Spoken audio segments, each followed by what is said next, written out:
Kolkata tunes, Kolkata tunes.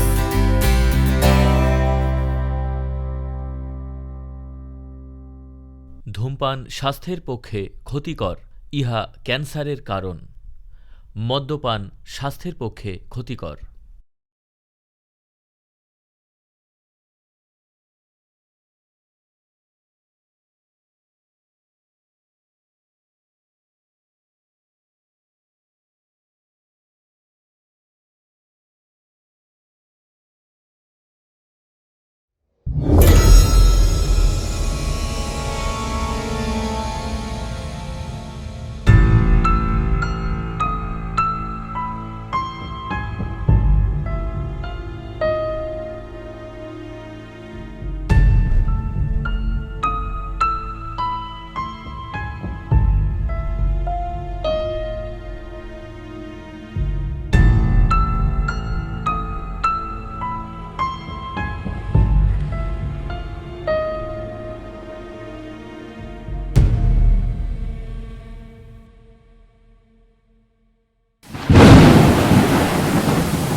ঝড় বৃষ্টিটা আবার বাড়লো রে।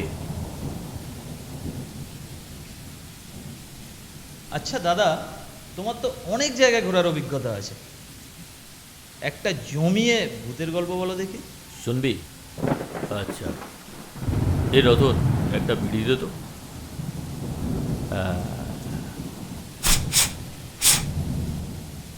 আজ থেকে প্রায় 30 বছর আগের কথা। ঘটনাটা আমার কাকার মুখেই শোন, বুঝলি? কাকা নিজে চোখে যেটা দেখেছিলেন, আজকে তোদের সেই কথাটাই বলবো। তবে একটা কথা বলে রাখি, কাকা কিন্তু কোনোদিন কোনো নেশা ভাঙ করেন, এমনকি একটা সুপুরি পর্যন্ত না। কাজেই কাকা যা দেখেছিলেন সেটা যে সম্পূর্ণ সুস্থ অবস্থাতেই দেখেছিলেন সে বিষয়ে কোনো সন্দেহ নেই।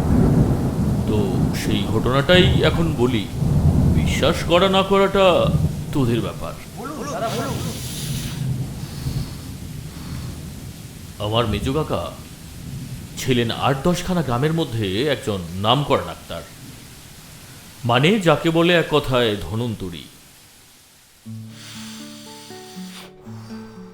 সরকারি হসপিটাল ছিল অনেক দূরে। তখনকার দিনে এখনকার মতো যোগাযোগ ব্যবস্থা এত ভালো ছিল না। কাজেই দিনে হোক বা রাতে কাকাই ছিল গাঁয়ের মানুষদের একমাত্র ভরসা। এই চিকিৎসা করাটা কাকার কাছে ছিল নেশার মতো। বাড়িটাই ছিল কাকার ডিসপেন্সারি। সারা দিন ধরে নানা গাঁয়ের লোকেরা কাকার কাছে আসা যাওয়া করত। আসলে টাকা রোজগারের থেকেও সমাজ সেবা করাটাই কাকার কাছে ছিল অনেক বড় ব্যাপার। লোকেরাও তাই সম্মান করত কাকাকে। কাকার ছিল একটা সেকেন্ড হ্যান্ড মারুতি গাড়ি, আর ছিল পাড়ারই ছোকরা ড্রাইভার সুনীল। এক কথায় সে ছিল কাকার মোস্ট ওবিডিয়েন্ট।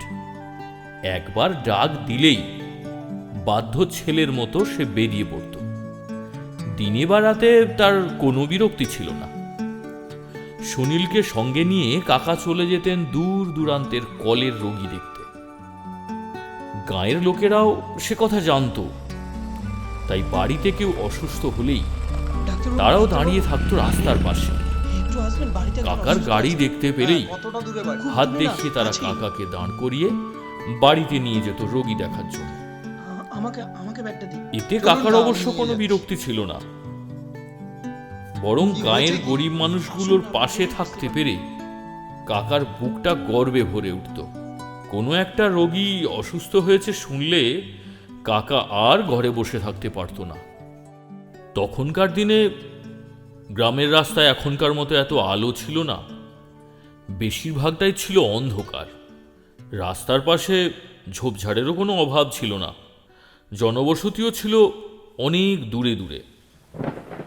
সেদিন সকাল থেকেই শুরু হয়েছিল অঝোর ধারায় বৃষ্টি। বেলা যতই বাড়ল ততই থেকে থেকে বেড়ে চলল মেঘের গর্জন আর বিদ্যুতের চমক। বর্ধমানের বর্তমান সমুদ্রগড়ের কালীনগর গ্রামে কাকার এক মুমূর্ষু রোগী ছিল। ঠিক সন্ধ্যের মুখে একজন লোক এসে খবর দিয়ে গেল যে রোগীটির অবস্থা খুবই খারাপ। কাকা বাড়ি ফিরলেই যেন একবার অবশ্যই রোগীটিকে দেখতে যায়। রাত 8টা নাগাদ কাকা বাড়ি ফিরেই খবরটা শুনেই সুনীলকে নিয়ে বেরিয়ে পড়লেন কালীনগরের উদ্দেশ্যে। রোগী দেখে ফিরতে ফিরতে কাকার অনেকটাই রাত্রির হয়ে গেল। সমুদ্রগড় বাজারটা পার হয়ে গাড়িটা গিয়ে পড়ল ঠিক একটা অন্ধকার মতো জায়গায়। রাত তখন আন্দাজ 11টা ছুঁই ছুঁই হবে। ঠান্ডা হাওয়ার ইমেজে কাকার সবে একটু ঝিমুনি মতো ধরেছে, এমন সময় গাড়িটা গেল বিগড়ে।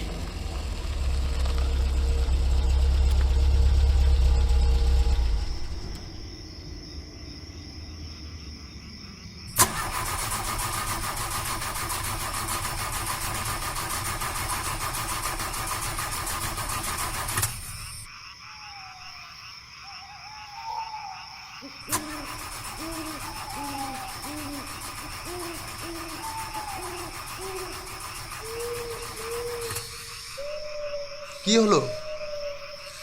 কি হয়েছে বুঝতে পারছি না।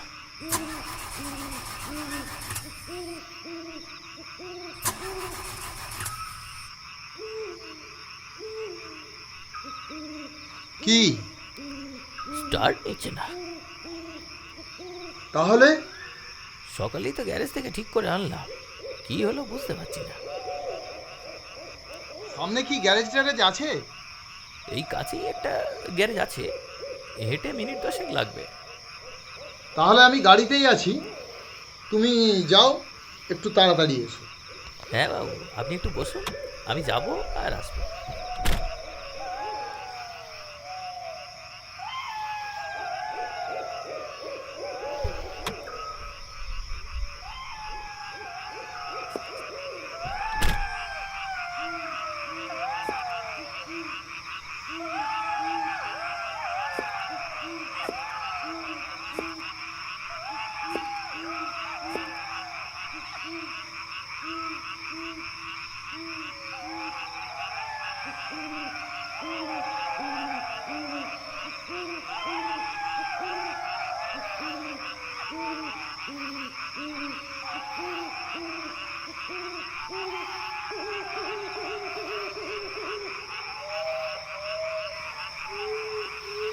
ডাক্তার বাবু,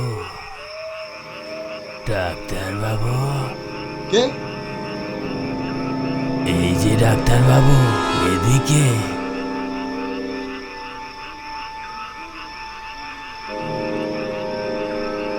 কি ব্যাপার? একটা রোগী দেখতে হবে যে। রুগী কোথায়? এই কাছে, আসুন না আমার সঙ্গে। ঠিক আছে, চলো।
ওই যে দূরে বাড়িটা,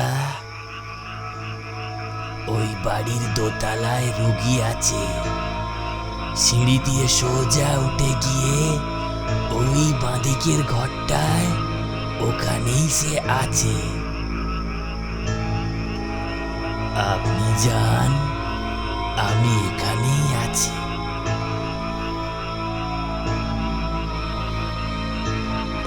আমার ড্রাইভার এলে বলে দিও যে আমি এখানে আছি।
ডাক্তারবাবু এসেছেন? ওই টুলটায় বসুন।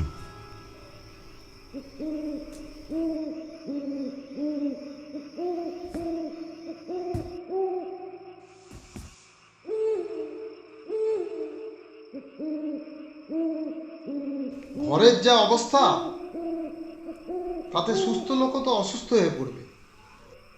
আপনাকে দেখার কেউ নেই? আছে ডাক্তারবাবু, আছে, কিন্তু তারা কেউ এখানে থাকে না। সেই কথাই তো বলবো আপনাকে। আমি আপনাকে অনেক আগে থেকেই চিনি। কি করে?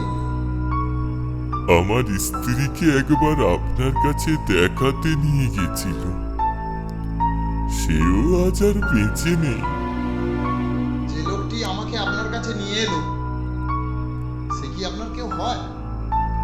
না ডাক্তারবাবু,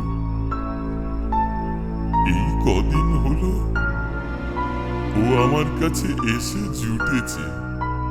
আমার নতুন বন্ধু। ওই বলল যে ডাক্তারবাবু এই পথে রোগী দেখতে গেছে। আমি তখন ওকে বললুম, ডাক্তারবাবুকে একবার ডেকে নিয়ে আসিস, তাকে আমার কিছু বলার আছে। আচ্ছা, আমার দেরি হয়ে যাচ্ছে। আগে হাতটা বের করুন, নাড়িটা দেখি, আর মুখের ঢাকাটা খুলুন। আগে আমার কথাগুলো ধৈর্য ধরে শুনুন ডাক্তারবাবু। ঠিক আছে, তাড়াতাড়ি বলুন। অনেক রাত্রি হলো, বাড়ি ফিরতে হবে তো। আপনি যে টুলটাতে বসে আছেন, তার পিছনে একটা বাক্স আছে। ওই বাক্সতে কিছু দরকারি কাগজ আর দলিল আছে।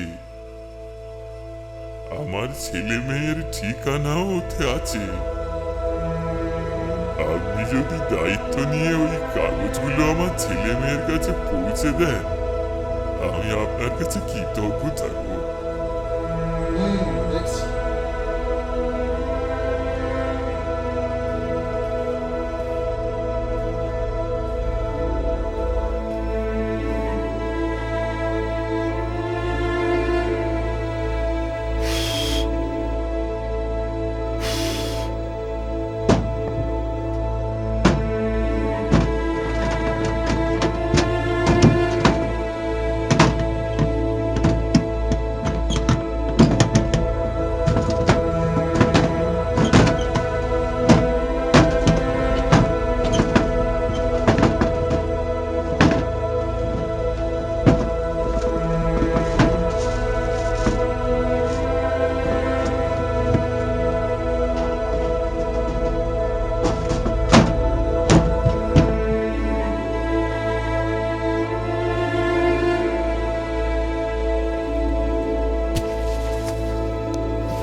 এবার হাতটা বের করুন।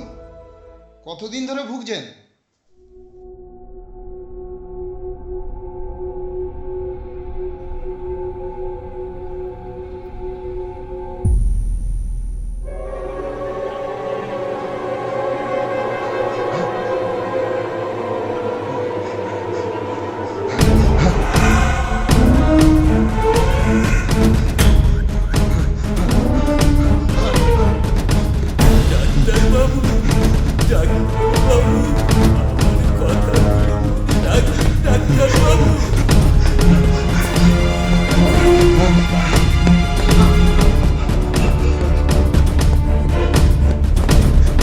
সুনীল, দরজা খোলো, দরজা খোলো, দরজা খোলো।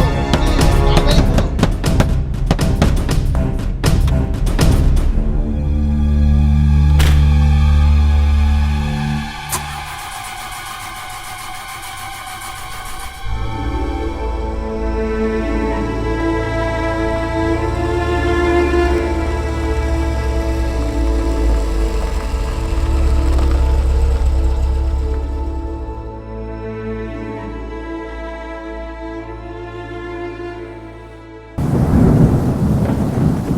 দাদা তারপর?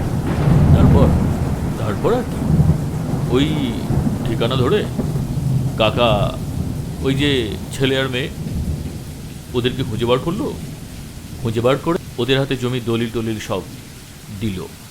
পরে শুনেছি কাকা নাকি দাঁড়িয়ে থেকে ছেলে মেয়েকে দিয়ে ওই লোকটা সাধ্য শান্তি করিয়েছিল।